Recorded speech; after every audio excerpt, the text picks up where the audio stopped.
ပြက်နာမဲမောင်အရင်ပန်းတန်စင်တဲ့မောင်တပွင့်ပန်းအနီရောက်စွန်းထင်းငါအလှမပြေခင်မြေမခါရရှာပြီ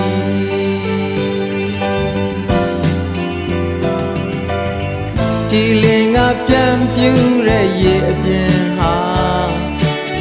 ဝဲကရက်ထံလှုပ်ရှားသွားရ